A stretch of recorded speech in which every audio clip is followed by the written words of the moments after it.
czar of the playbook. Week 15 in the NFL brings us a lot of controversy. You're talking about teams fighting for their playoff lives. Some teams are completely out of it and are fighting for NFL draft positions. But there's a lot to get into, and we'll always kick off our show with our 4-minute offense. We'll start in the Big Apple, where rookie quarterback Daniel Jones is feeling much better this week as he recovers from a moderate high ankle sprain that he suffered against the Green Bay Packers a few weeks ago. So much so that he feels as though he can play this weekend against the Miami Dolphins. The only issue is that on Monday night, we saw Eli Manning get his first start since week 2 of the season. Manning played well enough against the Philadelphia Eagles to perhaps warrant the start against Miami, considering that it's a short week. Also, if you're the Giants, do you really want to rush back your long-term investment in Daniel Jones too soon? Or could you kill 2 birds with 1 stone and give Eli Manning one last start at home in front of the Giants fans in what could be a winnable game for New York against the Dolphins? Head coach Pat Shermer has an interesting decision on his hands because, again, you can get Daniel Jones an extra week of rest, and you can give Manning a very good send-off for what he has done for the franchise. You can also get a much-needed victory to end what has been a franchise record 9-game losing streak. I think the latter is much more important right now than the former. A big blow to the offense in Tampa Bay as their star wide receiver Mike Evans is done for the season with a hamstring injury. Evans, who was injured last weekend against the Indianapolis Colts on a deep touchdown reception, was well on pace to eclipse 1,500 yards for the second time in his 6-year career. This season, he and fellow wideout Chris Godwin both went over 1,000 yards, with Evans hitting 1,157 on 67 receptions and 8 touchdowns. He was having an all-pro type season, and it's going to be a significant blow to the Bucs passing attack. Now, they'll now have to rely on young players like Justin Watson out of Penn and the veteran receiver Brashad Perriman, who actually caught the game-winning touchdown last weekend against those Colts, to step up alongside Godwin and help keep this passing game for Tampa Bay on pace the rest of the season. Speaking of big losses for an NFC South team, the New Orleans Saints, who are in the midst of a battle for the first overall seed in the NFC playoffs, suffered a huge blow to their defensive front as both defensive tackle Sheldon Rankins and defensive end Marcus Davenport were put on IR this week, effectively ending their season. These 2 injuries knocked 2 starters out of their lineup and will ask more of guys like Malcolm Brown and Trey Hendrickson as a result. Now, Hendrickson could potentially give them a lot of what they thought they were getting in Davenport, because I'm a big fan of what he brings to the table off the edge. While on the interior, David Onyemata and Malcolm Brown will have to bring it on both ends of defense in order for there not to be any drop-off this season up front. You can also expect to see a lot of undrafted rookie free agents, defensive tackle Shai Tuttle from Tennessee and defensive end Carl Granderson from Wyoming as well. Both guys have a ton of talent, with Tuttle playing a significant role so far this season as a reserve. And finally, out there in the desert, when the Arizona Cardinals and Cleveland Browns meet up this weekend, we will have a battle between the last 2 Heisman Trophy winners and the last 2 number 1 overall picks. There are a lot of parallels here that are outside of what I just mentioned, as both guys are also from the University of Oklahoma, as they were teammates, and both are 2 undersized quarterbacks that have shattered the stereotype by being first overall picks at a position that was long held for guys that were at least 6'3" and taller. Right now on the field, both are not having the best of seasons, where Mayfield has more interceptions than touchdowns, and Murray is going through your natural rookie ups and downs that you see from guys in their first season of starting. Hopefully we'll see the best of both of these guys in this game, as it could make for must-see TV.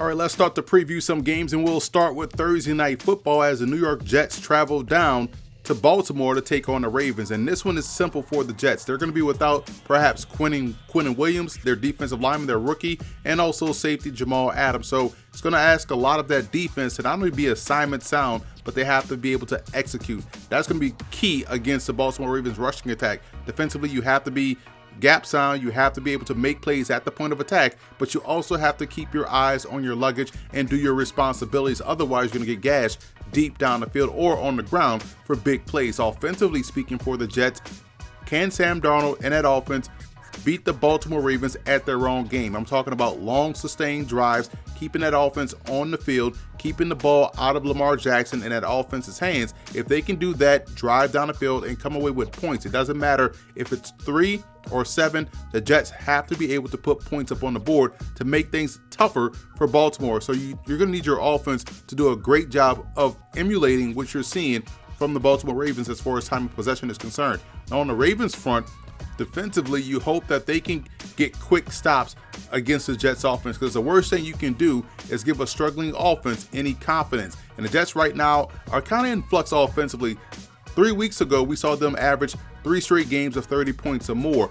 Last week, we saw them struggle to put the ball in the end zone against the Miami Dolphins. So you don't really know what Jets offense you're going to get. So that's why it's up to that Ravens defense to get quick stops early, not allow these guys to get confidence and put the ball back in the hands of Lamar Jackson. Now, offensively, I'm willing to bet we'll see a lot more from the passing game in this matchup as opposed to Lamar Jackson running the football, because he's questionable with the thigh bruise. Now, he said he's fine, he's 100%, he's ready to go, but I'm willing to bet we won't see him run as often. So the passing game with those young receivers and those tight ends, especially that you're going to be down one with Mark Andrews perhaps not playing, you're going to have to find ways to be even more efficient in the passing game. So we can see an offense that looks a lot of like what we saw from Baltimore against the Dolphins earlier in the season and against the Arizona Cardinals. So expect to see a lot more from Lamar Jackson throwing the football than running the football. With all of that said, I do see the Ravens winning this ball game. I like Baltimore's opportunity to really put a stranglehold on the AFC and get a crucial win on Thursday night short week against the New York Jets. We'll take a quick commercial break and be back with more Football Game Plan's NFL All-32 show. Football Game Plan is brought to you in part by 9th and Lux. Visit the website 9thandlux.com and check out the clothing gallery. Do You Music with featured artist IW and his latest album, Season 2. You can check that out on iTunes as well as doyoumusic.com. Nesby Phipps, art, life, entertainment. NesbyPhipps.com. Grind It Out Fitness. Visit the website grinditoutfitness.com and download the app. Welcome back to Football Game Plan's NFL All-32 show. Let's continue on with our 1 o'clock slate of games, and we'll start in our nation's capital where the Washington Redskins play host to the Philadelphia Eagles. This is a huge game for Philadelphia. They did a great job getting a win on Monday night against the New York Giants, putting a lot of pressure on that Dallas Cowboy football team to continue to win to get into the playoffs. Now, the Eagles went out. They earned the playoff bid by winning the NFC East outright, which means they would have beaten the Dallas Cowboys and also everyone else on the schedule, which includes the Giants and these Redskins. So offensively speaking, they have to hit the ground running better than what they did against the Giants on Monday night. The Redskins defense has quietly played better, so that's going to be a tough challenge for Philly to hit the ground in the passing game. Plus, their running game right now is a little bit suspect, so it could make them one-dimensional, which could make them prime for an upset. If you're Washington, offensively, you're dealing with a rookie quarterback. You're going to be one man short in the backfield with Darius Geis on IR with another knee injury. So I think now is the time to take the reins off of, or take the training wheels off of Dwayne Haskins and allow him to run that no-huddle offense, that up-tempo offense, and put a lot of pressure on that secondary of Philadelphia that has been prone to give up big plays deep down the field. So we could see a situation where it could be a back-and-forth affair between Carson Wentz and also Dwayne Haskins, but in the end, I trust the Eagles' leadership and also veteran presence on that football team to get the close win against the Redskins.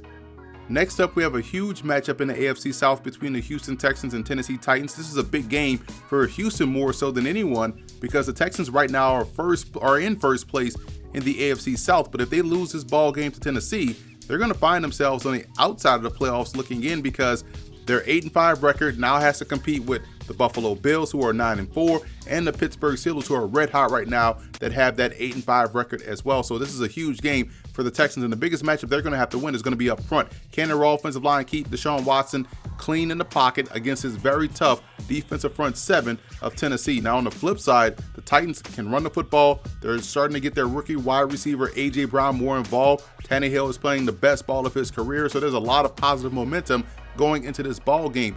And defensively, when you look at the fact that the back end does a great job of taking the ball away, and with Deshaun Watson's ability to put the ball in harm's way at times during the game, I think Tennessee can win this ball game at home and put themselves atop the AFC South, head coach Mike Vrabel is doing a fantastic job so far this season. The Dolphins head to MetLife Stadium to take on the New York Giants, and we've seen this Dolphins football team play very good defense over the course of the season. Outside of the Ravens game, this Dolphins football team has been very tough to move the ball against. Now, offensively, they've been up and down. Some weeks they're having success throwing the football downfield. Other weeks they can't get out of their own way with turnovers or sacks. Right now, they have to be able to find a running game against this Giants defense, which we saw against the Philadelphia Eagles play much better defensively than we've seen from them all season long. That game went into overtime. And right now, for me, it doesn't matter who's going to start at quarterback, Eli or Daniel Jones. They still have Saquon Barkley, who's 400 yards away from 1,000 yards despite missing 3 games this season. I think we'll see a Giants offense find balance. Their defense will put together an encore performance, and they'll get the win against Miami. Out in Kansas City, the Denver Broncos travel to take on a red-hot Chiefs team who's playing great defense. But this Broncos offense, with their young stars, you're talking about rookie quarterback Drew Lock, rookie tight end Noah Fant, those 2 young receivers in Cortland Sutton and Deshaun Hamilton, they're doing a fantastic job in moving the football down the field. They put up 30-plus points against that Texans defense. So when you look at Denver coming into this ball game, they're playing really well and hard for Vic Fangio. The question is, can Kansas City's defense stack back-to-back-to-back defensive performances? I love what I saw from the secondary. I think we'll see an encore performance from KC defensively once again. I like the Chiefs. In the oldest rivalry in the NFL, the Bears travel to Green Bay to take on the Packers. Now, Chicago, coming off of 10 days rest after beating the Dallas Cowboys last Thursday night, have a tougher challenge in this matchup as Green Bay has started to find some offensive rhythm. We're seeing backs get out in the perimeter in the passing game. We're seeing their defense be a little bit more active and aggressive in getting to the quarterback. They're facing a young quarterback in Mitch Trubisky that had played well against Dallas, but there were still some throws that left you scratching your head. I like the defense of Green Bay in this matchup against Chicago and that offensive attack. I still don't trust their ground game. They'll be one-dimensional. Look for the Packers to get a much-needed win in the division. Tampa Bay takes their passing game on the road to Detroit, and quietly, we've seen Jameis Winston play some good football. We've seen him play some terrible football, but when you look at the statistics of his first 5 seasons juxtaposed to the first 5 seasons of Peyton Manning, they are very similar in multiple categories. The difference is that Peyton Manning had Marshall Faulk and Edgerrin James, while Jameis Winston hadn't had the benefit of a run game. And I think that's going to be different this offseason as they're going to find someone to run the football. But point being, even without Mike Evans, I think this passing game will find success against Detroit. Detroit's offense is going to be an issue for them moving forward. Again, this is a team that's playing without their starting quarterback, without their starting running back, and without their starting rookie tight end. So they're weakened offensively. I think this Bucs defense that has played well over the last couple of weeks will take advantage of those injuries and get the Buccaneers another victory. New England travels out to Cincinnati to take on the Bengals, and this is going to be a huge game for Cincinnati in my opinion, because when you look at the perimeter options that they have available, they have enough talent to where this game could be a lot closer than what people think. The problem for Cincinnati is defensively, I don't think they can get stops even against an offense in New England that is not the best New England's version of an offense that we've seen throughout the entire time Tom Brady and Bill Belichick has been there. When you look at the Patriots, run game will have to be paramount. If they can get their run game going, I think that'll help alleviate a lot of the pressure off of the passing game. So look for them to lean on Tony Michel and company to run the football, and that's how they'll get their victory against the Bengals.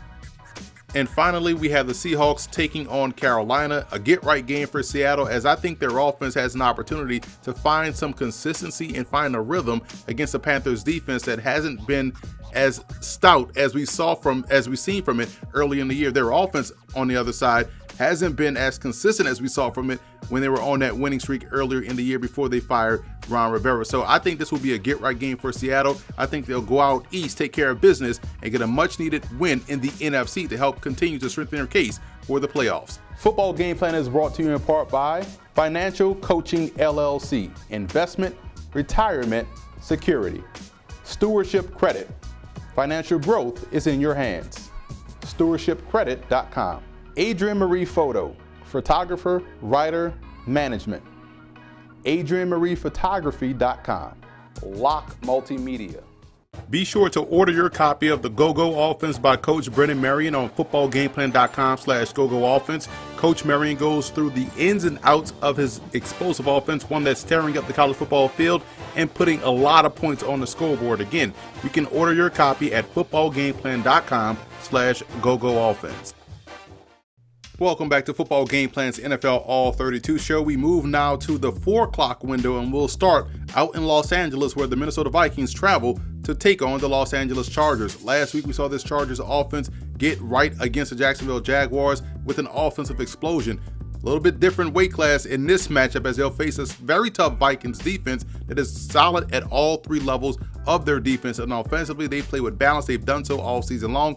I think Kirk Cousins is playing his best football of his career. All of that balance and all of that defense, to me, lends itself to picking the Vikings in this game. So I'm going with Minnesota out there on the road against the Chargers. Next, we move on up north to Northern California, where the Oakland Raiders play host to the Jacksonville Jaguars. Now, the Raiders, the last 3 games, haven't done really well. Their offense hasn't looked effective. Defensively, they've given up 30-plus points. They just look flat out terrible the last 3 games. But they face a Jaguars team that still is having issues at the quarterback position. Their defense can't stop the run. I think this will be another one of those get-right games we'll see this weekend, so I'm taking the Raiders. Staying out west, looking at the desert this time, we have a battle between 2 number 1 overall picks in Baker Mayfield and the Cleveland Browns against the Arizona Cardinals and Kyler Murray. So when you look at this game on its surface, it will come down, in my opinion, to point of attack play. I like the Browns' ability to run the football. I do like their defense a little bit more than Arizona. Right now, the Cardinals are struggling to protect Kyler Murray, and he's a little bit skittish in the pocket. So I think the Browns' defense and their run game with Nick Chubb and company will be the reason why they are able to knock out Arizona. You look at San Francisco playing host to an NFC foe, a familiar one for head coach Mike Shanahan, as the Atlanta Falcons come to town. Now, this is a different Falcons defense and, quite honestly, a Falcons team overall than we saw earlier in the year. Again, after that bye week, they look like a completely different bunch. Now, they're going to have their hands full against the best defense in the NFC and one of the more explosive offenses, in my opinion, in the NFC as well. Now, San Francisco can beat you with speed. They can beat you with power. Defensively, they beat you with speed and power. And I look at Atlanta's ability to not protect Matt Ryan with consistency. So in that case, you look at San Francisco getting a huge win to keep that number 1 overall slot in the NFC playoffs intact as they'll knock off Atlanta. Here's another huge matchup between 2 NFC teams fighting for playoff position. The Dallas Cowboys, who right now currently sit number 1 in the NFC East, taking on the Rams, who have fought their way back up the standings and now put themselves in position to get a wild card berth. So this is a huge win for both teams if they're able to get it. When we look at the Rams in this ballgame, the last couple of weeks, their offense had looked like the Rams of old. So if they can continue to run the football, continue to hit those timely plays over the middle of the field in the passing game, and their defense continues to look like it has looked the last 2 weeks, this is a very dangerous matchup, I say, for Dallas. Now, for the Cowboys, on paper, all the pieces are there to be successful. I think the biggest issue for Dallas is their defense's inability to get off the field on 3rd downs. That's going to be huge in this ball game. They're playing at home. I know that doesn't matter, but when you look at how the pressure of playing in Dallas, along with the pressure of keeping pace against the Eagles or with the Eagles and keeping the Eagles at bay, I say Dallas gets their first victory against a team with a winning record. I like them against the Los Angeles Rams, and which should be a fantastic matchup. What also should be a fantastic matchup is out there in Pittsburgh, where this game was flexed to prime time. So we're going to get a Sunday night matchup between 2 stellar defenses between the Bills and Steelers.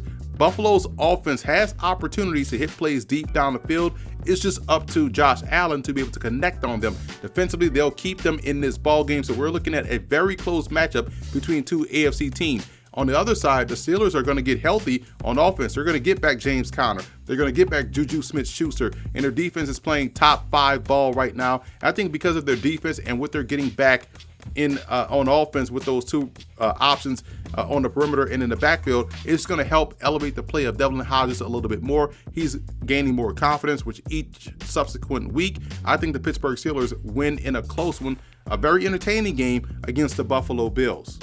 And wrapping up with Monday Night Football, you have the New Orleans Saints playing host to the Indianapolis Colts. Now, if this game was earlier in the season, it may have been a very tough matchup for New Orleans because the Colts were firing on all cylinders. But after Jacoby Brissett had gotten injured against Pittsburgh, this offense, quite honestly, hadn't been the same. They can't run the football, and they're not hitting those big plays deep down the field. And defensively, they're being put in disadvantageous situations by being on the field far too often. New Orleans, they have to remember they can run the football. They just have to continue to stick with it. I thought they got away from it against San Francisco, which could have ultimately cost them the game. Now they're going to be weakened defensively up front. We talked about that earlier with Sheldon Rankin and also Davenport being out as well. But I think they have enough defense on the perimeter to really squash the passing game of Indianapolis. And I think their run game, this matchup with Latavius Murray and Alvin Kamara will be enough to where they can get this win against Indianapolis and put themselves in position to continue to fight for that number 1 seed in the NFC. So I see the Saints at home knocking out Indianapolis. So that's it for this week's episode of Football Game Plan's NFL All-32 show. I am Emory Hunt, the czar of the playbook. Be sure to follow me on all of my social media accounts, and don't forget to check out and subscribe to the Football Game Plan Network located at youtube.com/footballgameplan. Also subscribe on iTunes to Football Game Plan Podcast and leave us a 5-star rating.